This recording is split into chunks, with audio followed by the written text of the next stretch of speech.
नमस्कार, मैं हूं श्वेता झा और आप देख रहे हैं 7 बजे 7 सवाल। बहराइच में दशहरे के दिन दुर्गा प्रतिमा विसर्जन के दौरान दो समुदायों के बीच हुई झड़प ने इतना घातक रूप ले लिया कि इसमें एक युवक राम गोपाल की बड़ी बेरहमी से हत्या कर दी गई। इस हत्या के बाद बहराइच सुलगने लगा।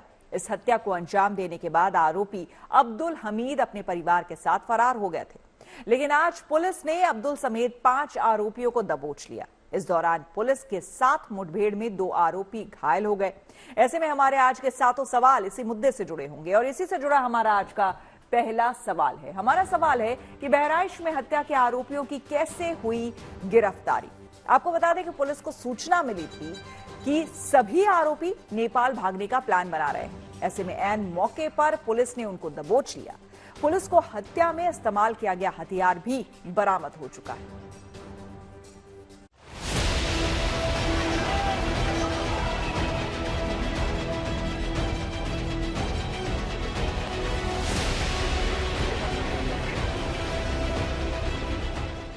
बहराइच कांड के आरोपियों का एनकाउंटर। 2 आरोपी एनकाउंटर में जख्मी, 5 दबोचे गए। नेपाल में ठिकाना बनाने की कोशिश में थे आरोपी। पुलिस ने बरामद किया हत्या में इस्तेमाल हथियार।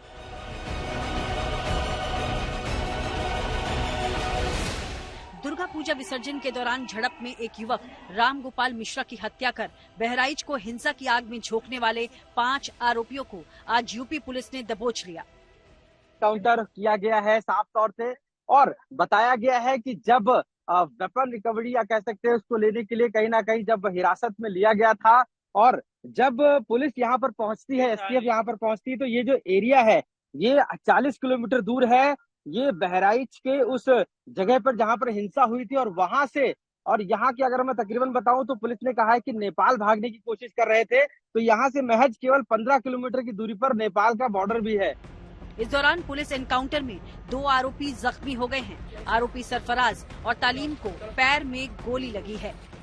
5 लोगों की गिरफ्तारी हुई है, 5 लोगों की, उनमें से 2 को पुलिस की गोली से इंजरी हुई है। ठीक है, अभी उनका हालत देख लें फिर डिटेल्स। मैम क्या नाम है मैम? दोनों ठीक है, दोनों का नाम क्या है मैम?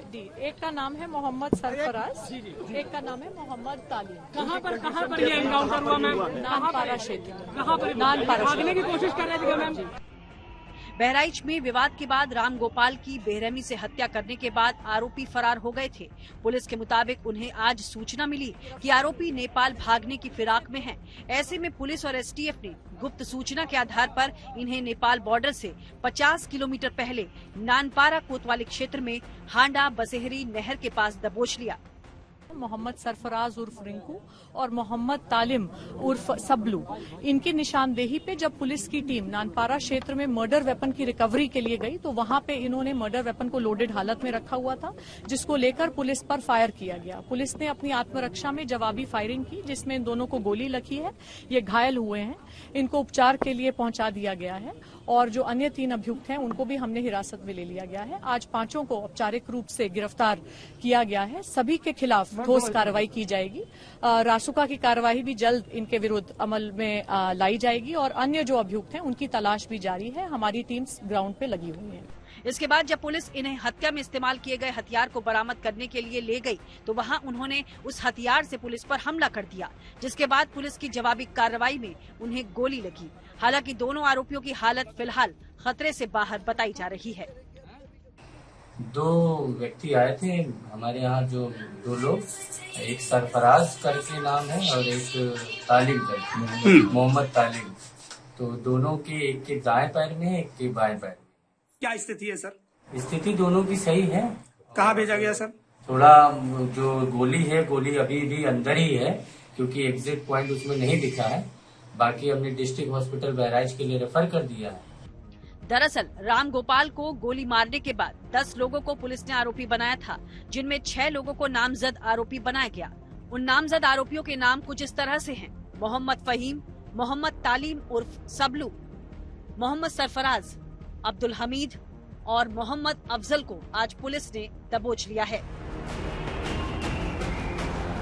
बहराइच हिंसा के दौरान सरफराज की ही गोली चलाते हुए तस्वीर सामने आई थी। सरफराज और फहीम अब्दुल हमीद के बेटे हैं और राम गोपाल को अब्दुल हमीद की छत पर ही गोली मार दी गई थी।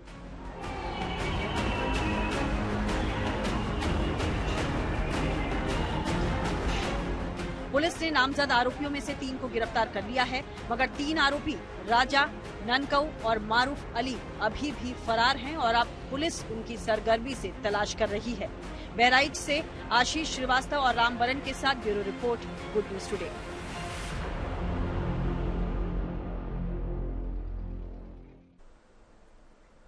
पुलिस आज जब गिरफ्तार आरोपियों को साथ लेकर हथियार बरामद करने जा रही थी, तब 2 आरोपियों सरफराज और तालीम ने पुलिस पर हमला कर दिया, जिसके बाद पुलिस की जवाबी कार्रवाई में 2 आरोपी पुलिस की गोली से घायल हो गए। ऐसे में हमारा दूसरा सवाल इसी से जुड़ा है। हमारा सवाल है कि आरोपियों के परिवार वालों को क्यों सता रहा है एनकाउंटर का डर। आपको बता दें, मुख्य आरोपी अब्दुल हमीद की बेटी रुखसाना घटना के बाद दहशत में है और उसे डर सता रहा है कि कहीं उसके परिवार वालों का एनकाउंटर ना हो जाए। आइए आपको सुनाते हैं कि वो क्या बोल रही है। रविवार को जो वहाँ दंगा हुआ है, उसमें जिस आदमी की मृत्यु हुई है, उसका इल्जाम मेरे पिता और मेरे भाइयों पे आया है। मेरे पिता का नाम अब्दुल हमीद और मेरे भाई का नाम सरफराज अहमद और मोहम्मद फहीम है। उस दंगे के बाद 14 तारीख को एसटीएफ की टीम मेरे घर पहुंची और वहाँ किवानागंज पहुंची, मेरे ससुराल, और वहाँ मेरे घर की तलाशी ली। जब वहाँ कोई नहीं मिला तो वो लोग मेरे पति ओसामा और मेरे देवर शाहिद को लेके चले गए। उसके बाद से उन लोगों का कोई अता पता नहीं चल रहा है। किस तरह से जो परिवार वाले हैं, दरअसल उन्हें लग रहा है कि अब एनकाउंटर ना हो जाए इन लोगों का। लेकिन जो नामजद आरोपी अब सामने आए हैं, उनमें से 2 को पैर में गोली लगी है और फिलहाल इस पूरे मामले की बहराइच कांड को लेकर जो बातें और खबरें सामने आ रही हैं, जो वीडियो सामने आए हैं, उसमें अब आरोप प्रत्यारोप भी हो रही है। जो सियासी दल हैं उसके अपने अपने सुर हैं। सियासी दल ये कह रहे हैं, विपक्ष ये कह रहा है कि ये एनकाउंटर की साजिश है, पुलिस जो है एनकाउंटर कराना चाह रही है। तो आपने जैसा कि सुना कि आरोपी के परिवार वालों को ये डर है कि एनकाउंटर ना हो जाए। लेकिन अब हम आपको दिखाते हैं आज हुए एनकाउंटर के ठीक बाद की तस्वीर, जिसमें आरोपी फिर से ऐसा ना करके बात कहकर गिड़गिड़ा रहा है। गलत काम कर रहे हो तुम, पुलिस के ऊपर हमला कर रहे हो। हम लोग गलती नहीं करेंगे, अब कभी गलती नहीं करेंगे। क्यों गोली चला दी है पुलिस के ऊपर? सर हम लोग भागना चाह रहे थे कि फायर करके निकल गलत है ना? गलती वहाँ की, अपराध करो फिर दूसरी अपराध कर रहे हो। गलती हो गई सर। हम लोग प्यार से लेके आ रहे थे, इतना भरोसा नहीं था तुम लोगों पर, किस तरह करोगे। चलो फिर गाड़ी घुमाओ। अरे गाड़ी घुमाइए जल्दी। गलत काम कर रहे हो तुम, पुलिस के ऊपर हमला कर रहे हो। हम लोग गलती नहीं करेंगे, अब कभी गलती नहीं करेंगे। क्यों गोली चला दी है पुलिस के ऊपर? सर हम लोग भागना चाह रहे थे कि फायर करके निकल गलत है ना? गलती वहाँ की, अपराध करो फिर दूसरी अपराध कर रहे हो। गलती हो गई सर। हम लोग प्यार से लेके आ रहे थे, इतना भरोसा नहीं था तुम लोगों पर, किस तरह करोगे। चलो फिर गाड़ी घुमाओ। अरे गाड़ी घुमाइए। बहराइच को अशांत करने वालों के खिलाफ पुलिस का लगातार एक्शन जारी है। एक तरफ जहां आगजनी करने वाले कई उपद्रवियों को हिरासत में लिया गया है, तो वहीं दूसरी तरफ एक युवक की हत्या करके बहराइच को हिंसा की आग में झोंकने वाले आरोपियों के खिलाफ भी शिकंजा कसा जा रहा है। पुलिस के एक्शन में आज 5 आरोपी गिरफ्तार किए गए हैं, जिनमें से 3 नामजद आरोपी हैं। ऐसे में हमारा तीसरा सवाल इसी से जुड़ा है। हमारा सवाल है कि पुलिस ने बहराइच में दंगा भड़काने के आरोपियों को पकड़ने के लिए क्या प्लानिंग की थी। आपको बता दें कि आज के ऑपरेशन के बारे में विस्तार से बता रही हैं बहराइच की एसपी वृंदा शुक्ला। सुनिए क्या कह रही हैं वो। थाना हल्दी के क्षेत्रांतर्गत महाराजगंज में जो 13/10 को एक बहुत दुखद और दुर्दांत घटना हुई थी, जिसमें युवक को गोली मार के हत्या कर दी गई थी, उसी के क्रम में हमारी टीम ग्राउंड पे काम कर रही थी। सभी अभियुक्तों की हमें तलाश थी। बहराइच में जिस तरह से एक मामूली झड़प के बाद एक युवक की निशंसता से हत्या कर दी गई, उससे ये सवाल उठने लगा है कि क्या बहराइच को जलाने की पटकथा पहले से तैयार थी और बहराइच को सांप्रदायिक तनाव की आग में झोंकने की साजिश रची गई थी। ऐसे में हमारा चौथा सवाल इसी से जुड़ा है। हमारा सवाल है कि बहराइच को सुलगाने की स्क्रिप्ट किसने लिखी। हिंसा के बाद जो नए नए वीडियो सामने आ रहे हैं उससे साफ खुलासा हो रहा है कि राम गोपाल की हत्या को अंजाम देने की पूरी तैयारी की गई थी।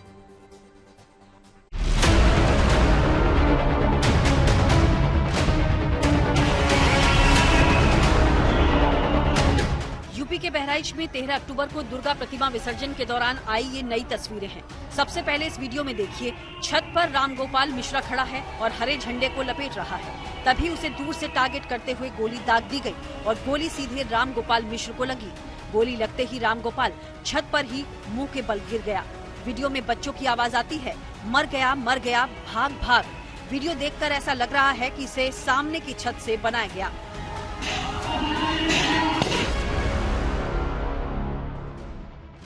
जब राम गोपाल के शव को छत से नीचे लाया जा रहा था, उस वक्त भी फायरिंग हुई, पथराव हुआ। अब आपको सिलसिलेवार तरीके से घटनाक्रम बताते हैं। पूरा मामला सिर्फ 15 मिनट का है। 15 मिनट के दौरान ही वो सब कुछ हो गया जो बहराइच को हिंसा की आग में झोंकने के लिए काफी था।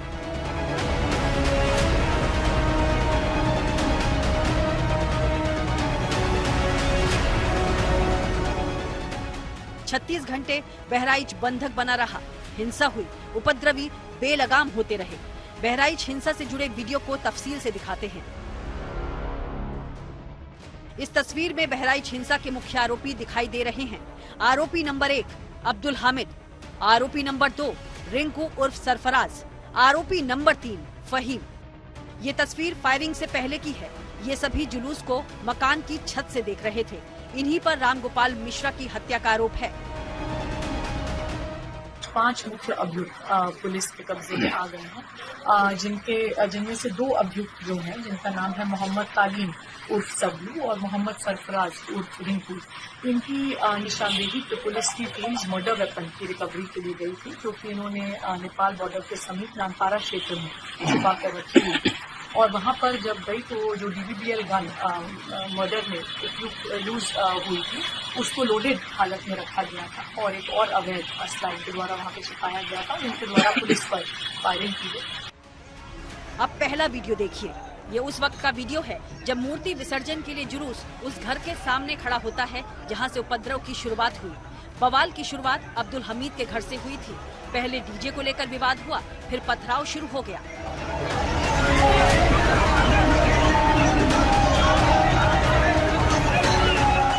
अब दूसरा एक्सक्लूसिव वीडियो देखिए। हंगामे के दौरान राम गोपाल पड़ोस की मकान फांदकर दूसरे मकान की छत पर चढ़ गया और उसने वहां लगा झंडा उतार दिया और भगवा झंडा लहराने लगा। इसके बाद राम गोपाल झंडा समेट रहा था कि तभी उसे दूर से गोली मारी गई।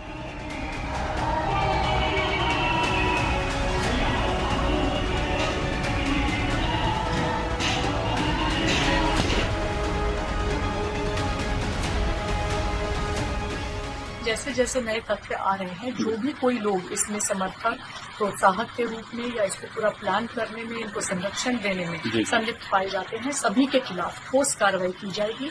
इस घटना में संलिप्त सभी अभियुक्तों के खिलाफ रासुका के तहत एवं अन्य ठोस कार्रवाई जल्द ही अमल में। अब तीसरा एक्सक्लूसिव वीडियो देखिए। राम गोपाल मिश्रा की हत्या की खबर फैलती है। फायरिंग की आवाज सुनने के बाद राम गोपाल का भाई ऊपर पहुंचता और भाई की शव को नीचे लाता है और फिर देखते ही देखते पूरे बहराइच में हिंसा भड़क जाती है। 36 घंटे तक बहराइच मजहबी उन्माद की आग में जलता रहता है। जरा सोचिए, अगर बहराइच पुलिस वक्त पर सख्त एक्शन ले लेती, जुलूस के दौरान पुख्ता सुरक्षा इंतजाम रखती, तो शायद ऐसी हिंसा की नौबत आती ही नहीं। बहराइच से आशीष श्रीवास्तव और कुमार अभिषेक के साथ bureau report, good news today. Bahraich हिंसा में राम गोपाल की जो पोस्टमार्टम रिपोर्ट सामने आई है, उसने पुलिस को चौंका दिया है। पोस्टमार्टम रिपोर्ट से खुलासा हुआ है कि राम गोपाल मिश्रा की कैसे बेरहमी से हत्या की गई। राम गोपाल के शरीर पर 40 छर्रों के निशान मिले हैं। 3 हिस्सों में तो छर्रे शरीर के आर पार हो गए हैं। इसी से जुड़ा हमारा आज का 5वां सवाल। हमारा सवाल है कि राम गोपाल की पोस्टमार्टम रिपोर्ट से क्या क्या खुलासे हुए हैं। तो राम गोपाल मिश्रा की मौत के बारे में हमारे संवाददाता समर्थ श्रीवास्तव ने बहराइच के CMO संजय कुमार से बात की। उन्होंने बताया कि आखिर राम गोपाल की मौत हुई कैसे थी। मेरी जानकारी के अनुसार 25-30 छर्रे उनको लगे, जिसके कारण अत्यधिक रक्तस्राव हुआ और उस अत्यधिक रक्तस्राव के कारण उनकी मृत्यु हुई है। इसके अलावे बाईं आंख के ऊपर एक फटा चोट है एवं दोनों पैर के अंगूठों में भी चोट के निशान हैं। आपने कहा अंगूठों में चोट के निशान है। एक थ्योरी ये भी आ रही थी कि जो है बॉडी को कहीं ना कहीं प्रताड़ित किया गया है, या तो शव जो है अगर मर भी गए थे उसके बाद क्या नाखून खींचने जैसा कुछ है पैर का, ऐसा दिखाई पड़ रहा है? अब इतनी डिटेल में तो हम नहीं बता पाएंगे, लेकिन अंगूठे के मध्य भाग से थोड़ा कम डैमेज है नाखून, चोट है वहाँ। लग रहा है कि खिंचा हुआ है या चोट? अब ये दावे के साथ नहीं बता सकते। चोट है इतना पता चल रहा है, अब खींचने से। बहराइच हिंसा मामले में आज पुलिस के एनकाउंटर के बाद यूपी में सियासी उबाल आ गया है। विपक्षी दलों ने एनकाउंटर पर सवाल उठाए। ऐसे में हमारा आज का छठा सवाल इसी से जुड़ा है। हमारा सवाल है कि बहराइच हिंसा पर क्यों जारी है सियासी बवाल। आइए आपको सुना रहे हैं एनकाउंटर के बाद क्या कह रहे हैं सियासी दल। लगातार घटनाएं हो रही हैं और ये घटनाएं जो हो रही हैं वो सरकार की नाकामी की वजह से हो रही हैं। सरकार अपनी नाकामी छिपाने के लिए एनकाउंटर कर रही है। एनकाउंटर, नई परिभाषा में हाफ एनकाउंटर और भी कई परिभाषाएं जो सरकार ने बनाई हैं। अगर एनकाउंटर से ही लॉ एंड ऑर्डर बेहतर हो रहा होता तो अभी उत्तर प्रदेश कई आंकड़ों में और प्रदेशों से अच्छा होता। जब पुलिस के ऊपर कोई पुलिस पकड़ने जाएगी, अगर कोई पुलिस के ऊपर गोलियों की बौछार करेगा तो पुलिस जो है उसको जो है माला पहनाएगी या फूलों की वर्षा करेगी। पुलिस हमेशा उनको गिरफ्तार करने का, अपराधी प्रवृत्ति के लोगों को गिरफ्तार करने जाती है। अगर वो हरकत करते हैं तो पुलिस की तरफ से फायरिंग होती है। उनका भी तो होना चाहिए जिन्होंने दंगाइयों ने भीड़ ने सारी दुकानें जला करके खाक कर दी। जी, दंगाई तो दंगाई है। दंगाई को आप किसी धर्म के साथ क्यों जोड़ते हो? जिन्होंने दुकानें जला करके खाक कर दी, पूरी मार्केट जला दी। बहराइच हिंसा के आरोपियों के एनकाउंटर के बाद पूरे इलाके में सनसनी मच गई है और पूरे इलाके में बड़ी संख्या में लोग एकत्रित हो गए हैं। ऐसे में हमारा सातवां सवाल इसी से जुड़ा है। हमारा सवाल है कि एनकाउंटर के बाद क्या है बहराइच के ताजा हालात। एनकाउंटर के बाद हमारे संवाददाता आशीष श्रीवास्तव ने स्थानीय लोगों से बात की। उन्होंने क्या कहा, आइए आपको सुनाते हैं। अभी जब लेकर गए बहराइच के लिए तब हम लोग जान पाए कि यहाँ एनकाउंटर हुआ है सरफराज का। तो यहाँ पर कोई गोली वगैरह की आवाज आई? नहीं, गोली आवाज आई लेकिन समथिंग ऐसा सुनाई नहीं दिया। अच्छा, पता नहीं लग पाया आप लोग इनकाउंटर में? नहीं पता चला। तो आप लोगों को फिर क्या हुआ, यहाँ आए देखने? क्या हाँ, देखने आए तो देखे कई पुलिस वाले चलने नहीं दे रहे थे।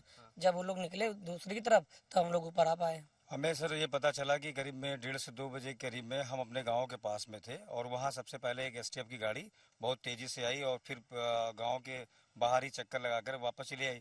तो हम लोगों को लगा कि कोई जो अभी महाराजगंज हत्याकांड हुआ है उसका कुछ प्री प्लानिंग या बॉर्डर सील करने के लिए ऐसा कोई सरकार से आदेश आया हो। फिर पता चलता है कि जो मुख्य आरोपी है अब्दुल हमीद का छोटा पुत्र सरफराज और तालिब का पुलिस के मुठभेड़ में एनकाउंटर हो गया है और उसको पैर में गोली लगी है। और मैंने देखा कि काफी पुलिस वाले हैं तो थोड़ा मन आशंकित हुआ कि इधर क्या हो गया है।